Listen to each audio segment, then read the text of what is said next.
Hello, beer tubers, and welcome to another beer review with me, Peter, the Master of Hoppets. Today, joined by Brett. of Venomyces. Check out some more freshly imported British beer, imported via Brett, who went home over Christmas. Via my suitcase. Yeah, special imports. Yeah. Rare Imports. That's a great Christmas movie if you haven't seen that one. It's about Santa being a demon in Finland. Okay. I think it's Rare Exports. It's a crazy Christmas movie, but it's quite fun. But you went to a few different breweries. Trek was one of them. Yeah. And you picked up this beer, which is part of the barrel program. Trek was one of the breweries I mentioned in my, breweries to check out and breweries that needed shout outs from 2021, and breweries I also kind of wanted to drink more of. So fittingly, Brett brought over some because he visited the brewery, especially because this is probably something we won't see in Denmark, I'd imagine. We don't know, at least I guess especially this one, being so quickly sold out in the UK, it's probably not something that we'll see a lot of. No. But again, Trek makes fantastic beers. Their hazy IPAs are towards, at least a lot of these new Gold Top ones are towards this bright, dank, cushy vibe, which I love. It's not just crazy overripe juice. But this here is a collab they did with Magnify in, I think, is it New Jersey? I can't remember. They're on the I actually think it East is. Coast. And this is Language Barrier, a Woodford Reserve barrel-aged, bourbon barrel-aged Imperial coconut stout with coconut and espresso coffee. And a cacao nibs too, so you were right. So it says here, this luscious Imperial stout has spent over 18 months absorbing the flavors of freshly emptied Woodford Reserve barrels. Fresh additions of espresso coffee and flaked coconut before bottling complemented the warming, unctuous notes of bourbon, caramel, and gooey chocolate brownie. So I wonder if the cacao nibs was added before barrel aging then? I don't know. Or maybe they just forgot to put it on the label. That happens sometimes too. But 12.5%. It's got malted barley, wheat, oats, lactose, hops, yeast, and then coconut, vanilla, coffee, cacao nibs. Yeah. But wait a sec. They don't mention vanilla on the label either. No, that's actually a bit funny. So maybe there is a base beer where they add these things. I don't know. There is a base beer called Language Barrier. Okay, so that might be it. So it's probably Language Barrier that also has coconut and espresso. And was there another version of this as well? No, just this. But just a different bourbon barrel aged. And then there are two other barrel aged beers in this birthday thing. Yeah. So one is with banana and peanuts, and the other one is like a blueberry chocolate one. Yeah. Okay. Yeah. Well, it sounds intriguing. Yeah. So let's check it out. Pours a nice black color with a head that dissipates like that. It's to be expected of beers with coconut. Yeah. It sounds like a coconut beer when you swirl it, because it has that plop plop plop. Yeah, because there's no head to protect it. It just fizzes away. You can see a bit of coconutty chunks on here. Yeah. It doesn't look as rich as the Cloudwater Stout. No. But it is nice. It is black in the glass. Yeah, it is pitch black. Yeah. And it smells nice from here. And I love that they used Woodford Reserve. That's pretty fun. I wonder how they got those, because Woodford Reserve is what they use a lot at Anchorage, and it gives a very nice bourbon flavor. Yeah. Yeah. Let's check out the aroma. Oh, it's heavily coconutty. Yeah. Milky coconut. Yeah. A little bit of a Bronca top vibe, caramelized coconut, but not as much as a real coconut. Yeah. It smells real. And that's the most important thing. It's not fucking extract. It doesn't smell like suntan lotion. But I also see chocolate and vanilla. Yeah. Actually, the coffee is maybe more on the back end. It's not as forward. Fudgy. Yeah, fudgy. I don't think the bourbon actually is crazily expressive compared to the coconut. No. The coconut seems to be dominating more. Yeah. And it's 1.5 years in it's a long time. It's a long time. But it also, you just got this. This has probably just been sitting on the adjuncts maybe a month ago. Yeah. And then it's tapped. Yeah, so that's why it's so intense on coconut. With adjunct stouts, it's like with IPAs. The adjuncts are most dense fresh. And if you ask me why I'm saying adjunct stout, I've been mentioning this in a few videos now. We're starting to call beers like this adjunct stout because pastry stout connotes lots of fake flavorings and uber sweet beer. Yeah. And this doesn't smell like it's going to be uber sweet necessarily.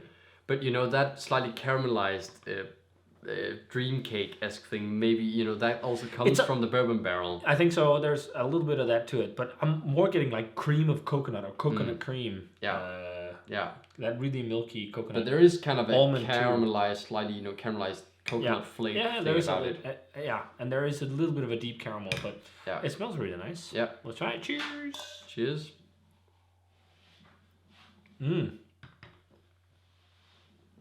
Much richer umami type coconut flavor than Oh yeah. aroma. Yeah, that's the thing with coconut. It gives umami. It's so interesting. I love it. It tastes more like Däumeke top. Yeah. It's not. It's definitely some barrel warmth going down now. Yeah. Ooh, loads of like barrel, but it's not as deep a barrel character compared to other beers. Crazily enough, I think it's just because the adjunct is so intense right now, and then you'll probably get the barrel more as the beer ages a bit. There is a little bit, and it's definitely like a really fudgy caramel thing, but it's a rich beer actually. Yeah, I think that I think a lot of people would call this pastry.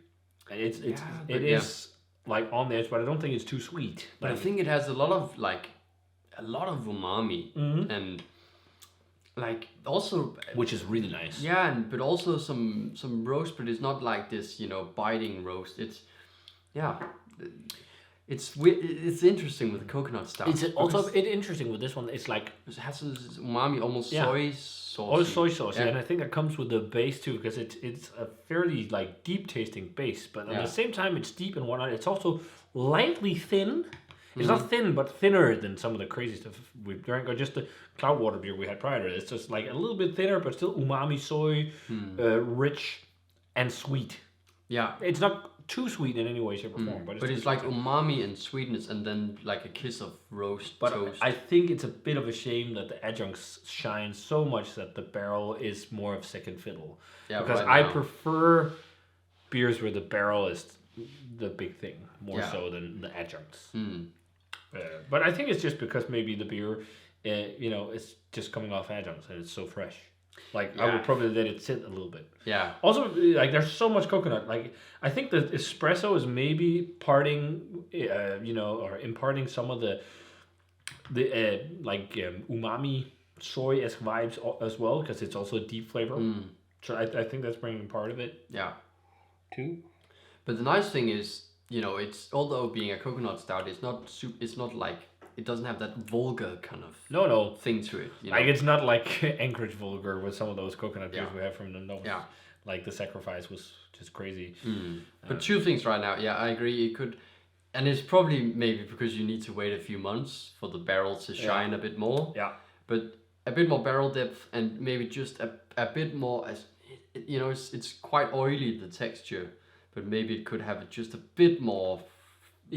Body. Yeah. Just a bit more from the base. But I think it's also because it's not like it's got a little bit of a fizzy carbonation.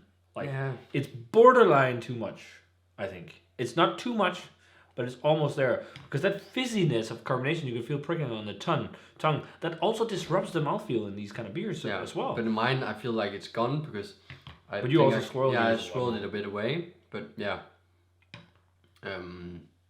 So I don't really feel the carb anymore. I feel it prickling, like stinging a bit on the tongue. It's not crazy, but maybe it's not too much.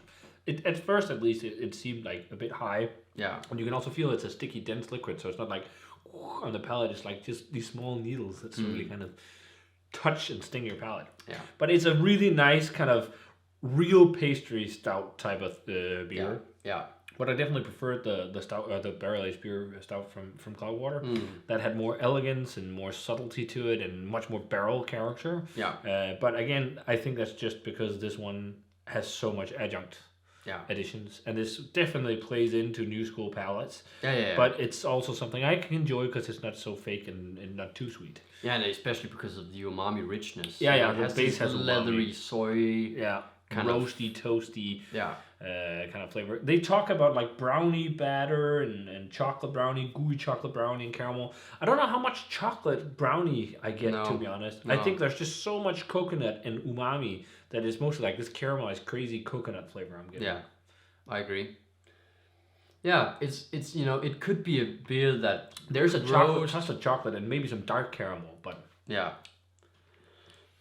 But it could be a beer that maybe within a few months, 4 or 5, maybe 6 months, grows a bit in complexity. I think so. If the barrel gets to shine a bit more. So maybe it's a bit of a shame. Maybe we popped it now, but it's hard to know because it's getting so good ratings right now, and yeah, but I think it really falls into the British palate and the English palate because if you look at what a lot of people are hyping in the UK, it's crazy pastry stouts. Yeah, and this falls into that category, I'd say. But again, like, it's borderline on that adjunct vibe. Again, like the main reason for calling it adjunct, not pastry, is because it is imitating pastry-like flavors, but it's really ingredients. But it is also sweet, but it's not too sweet or anything, So it's like I'm still, real ingredient pastry stout, stout, whatever. Yeah, it's in that I feel like they've tried to do something like Anchorage would do, but it just needs a bit more barrel oomph. Yeah. And maybe just a bit more base edge. Yeah. I think so. Really get up there, but it's not far from it. I think this is the first barrel-aged beer actually. Yeah? One of these three are the first ones. So, maybe with a bit of they're only gonna get better, and that's how it is. Oh, it's 93, 94. Yeah. It's 93. It needs a bit of work to. I think so. Really... It's not as cohesive as the Cloudwater beer. No.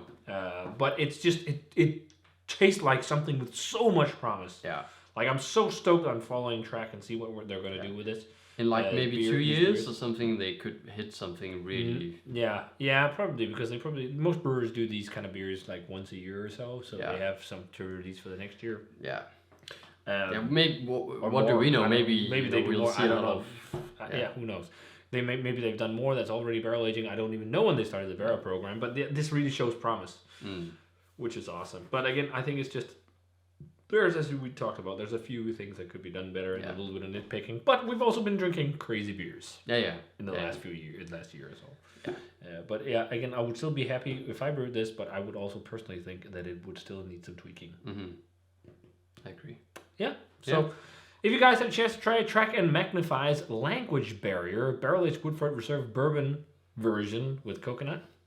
I don't even know if that's what it's called in the full name. It's Language Barrier. It's just what it says there. Yeah. So, but if you guys had a chance to try this one, let us know what you thought of it. Again, thanks a ton for sharing, Brett. Sure. I guess that was it for the British Odyssey, right? Yeah.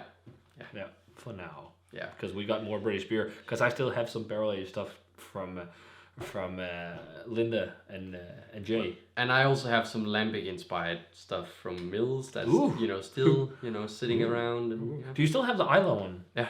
Oh. Yeah. It's. I like the smoke. They'll have. Seems like smoke beer is starting to catch on, man. I got some smoke beer coming. Yeah.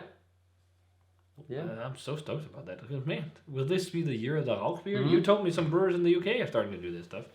Yeah. I love it. Cheers, guys. Let us know what you thought of this one if you had it. As always, remember to comment, subscribe, check out the Facebook fan page and Twitter and Instagram. Give this video a thumbs up if you enjoyed it. Ring the bell for future notifications about videos. And we're going to say cheers. And see you guys in another video. Cheers.